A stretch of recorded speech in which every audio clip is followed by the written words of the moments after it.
Auzubillahiminash-shaytanir-rajim. Bismillahir-rahmanir-rahim.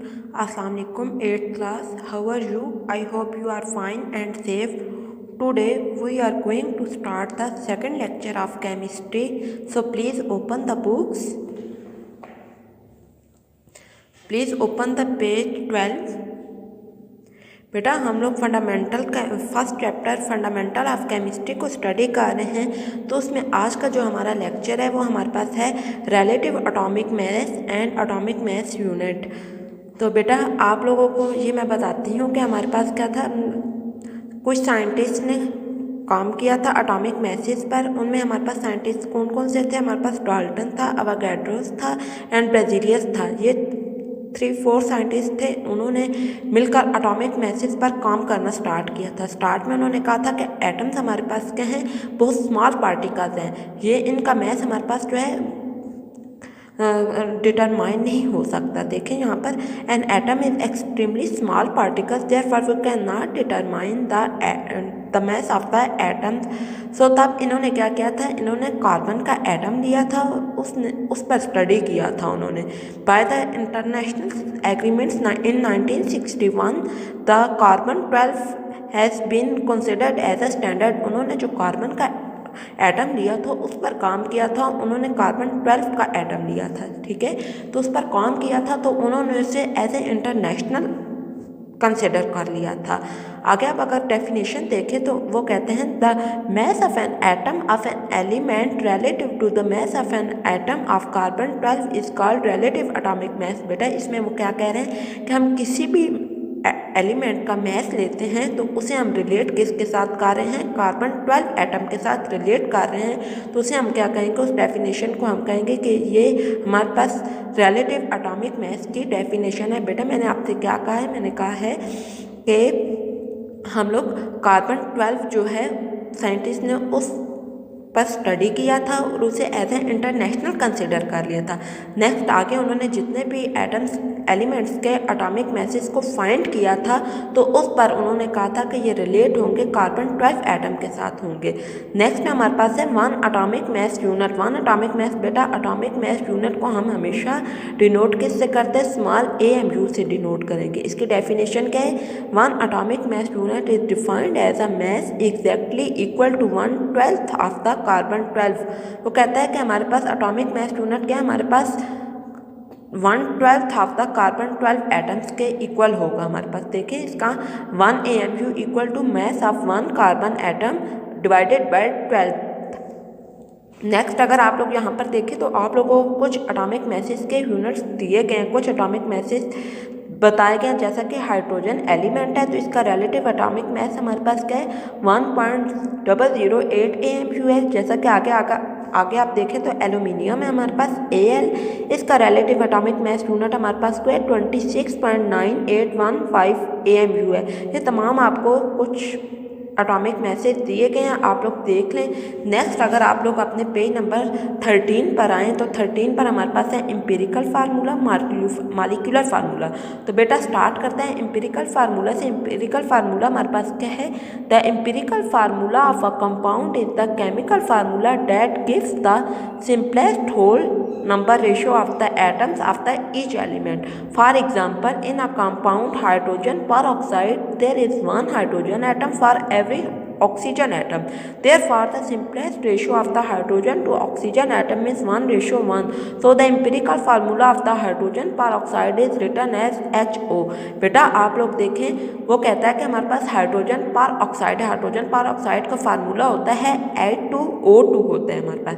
इसमें अगर आप लोग देखें तो हमारे पास हाइड्रोजन के 2 मॉलिक्यूल्स हैं और ऑक्सीजन के भी 2 मॉलिक्यूल्स हैं। तो इसको अगर लिखें, हाइड्रोजन के 2 मॉलिक्यूल्स लिखें और ऑक्सीजन के 2 मॉलिक्यूल्स लिखें तो बेटा अगर 2 का टेबल आप लोग पढ़ें तो 2 1 सा 2 हो रहा है, 2 1 सा 2 हो रहा है, ये आपस में काट रहे हैं तो हमारे पास 1:1 इसका बन रहा है हमारे पास।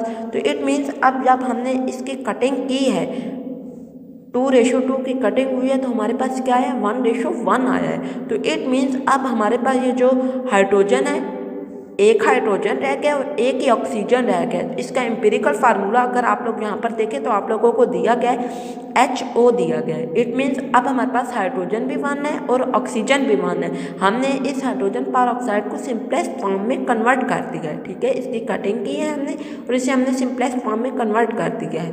नेक्स्ट आगे आप देखें तो अगला आपका वो कहता था simplest ratio between the carbon hydrogen and oxygen atom in glucose is 1:2:1। What are the empirical formula of glucose. तो बेटा इससे पहले आपको ग्लूकोज का फार्मूला पता होना चाहिए। ग्लूकोज का फार्मूला हमारे पास है C6H12O6 है हमारे पास, ठीक है।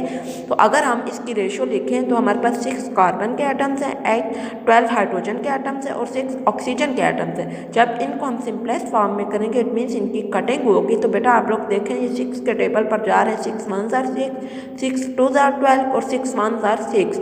इट मीन्स अब हमारे पास कार्बन पहले 6 थे तो अब इनकी कटिंग हुई है तो हमारे पास C1 रह गए, कार्बन 1 है, हाइड्रोजन के 2 मॉलिक्यूल्स हैं, ऑक्सीजन का हमारे पास क्या है 1 मॉलिक्यूल है। तो इट मीन्स हमारे पास ग्लूकोज का एम्पिरिकल फार्मूला होगा CH2O होगा।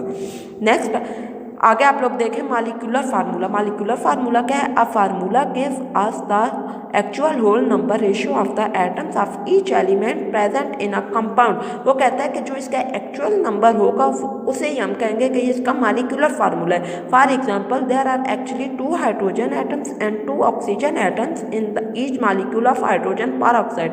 बेटा पहले भी ऊपर उन्होंने आपको हाइड्रोजन पर ऑक्साइड की एग्जाम्पल्स दी हुई थी, ठीक है। और उसमें मैंने आपसे क्या कहा है कि हाइड्रोजन पर ऑक्साइड का हमारे पास फार्मूला क्या होगा? H2 होगा, O2 होगा। इट मीन्स 2 हाइड्रोजन मॉलिक्यूल्स होंगे हमारे पास और 2 ऑक्सीजन एटम्स होंगे हमारे पास, ठीक है। तो अब जब मॉलिक्यूलर एम्पिरिकल फार्मूला में हमने किया तो मैंने आपसे कहा कि सिंपलेस्ट फॉर्म में हमने इसे लाना है, जबकि मॉलिक्यूलर फार्मूला में हम उसे सिंपलेस्ट फॉर्म में नहीं लाएंगे। जो उस कंपाउंड का फार्मूला होगा वो एज इट लिखना होगा। इट मीन्स अब इसका मॉलिक्यूलर फार्मूला बनता है 2:2 क्योंकि H2 है, हाइड्रोजन के 2 मॉलिक्यूल्स हैं और ऑक्सीजन के भी 2 मॉलिक्यूल्स हैं। तो हम कहेंगे कि हमारे पास 2:2 इसका मॉलिक्यूलर फार्मूला बनेगा।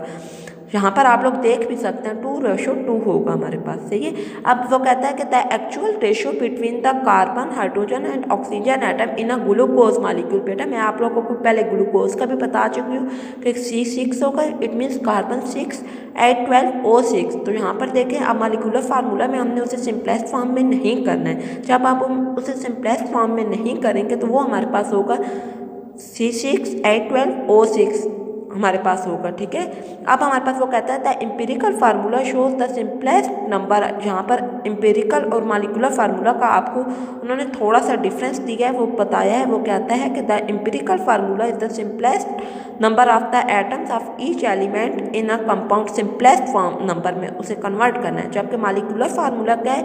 The actual number of the atoms of the each element in a molecule. Empirical formula में हम उसे सिंपलेस्ट फॉर्म में लाएंगे, जैसे हम इसे हाइड्रोजन परऑक्साइड को सिंपलेस्ट फॉर्म में लाए हैं। जबकि मॉलिक्यूलर फार्मूला में हमारे पास क्या होगा? मॉलिक्यूलर फार्मूला में हम कहते हैं कि जो एटम एज इट है उसे एज इट ही लिखना है, actual number of the atoms हमने लिखने हैं, ठीक है। आगे हमारे पास जहाँ पर अगर आप देखें तो बेंजीन की बात की, बेंजीन का फार्मूला हमारे पास है C6H6। अब जब इसे हम एम्पिरिकल फार्मूला, ये इसका मॉलिक्यूलर फार्मूला है, एज इट लिखेंगे। अगर एम्पिरिकल फार्मूला की बात करें तो बेटा एम्पिरिकल फार्मूला में हमारे पास क्या होता है? कटेगा 6 1s are 6 और 6 1s are 6। तो हमारे पास कार्बन का भी 1 रह जाएगा और हाइड्रोजन का भी 1 रह जाएगा। सिमिलरली इसी तरह हमारे पास है, उन्होंने कहा कि वाटर एंड कार्बन डाइऑक्साइड है, ठीक है। वाटर के अगर आप मॉलिक्यूलर फार्मूला देखें तो मॉलिक्यूलर फार्मूला में एज इट लिखते हैं हम। तो 2 हाइड्रोजन के 2 मॉलिक्यूल्स हैं, 2:1 आएगा हमारे पास। जबकि कार्बन डाइऑक्साइड को देखें तो कार्बन हमारे पास 1 है और ऑक्सीजन के हमारे पास 2 मॉलिक्यूल्स हैं। तो बेटा ये आपका वीडियो का नेक्स्ट 1 पार्ट था। इंशाल्लाह सेकंड पार्ट में मैं आगे आप लोगों को बताती हूँ।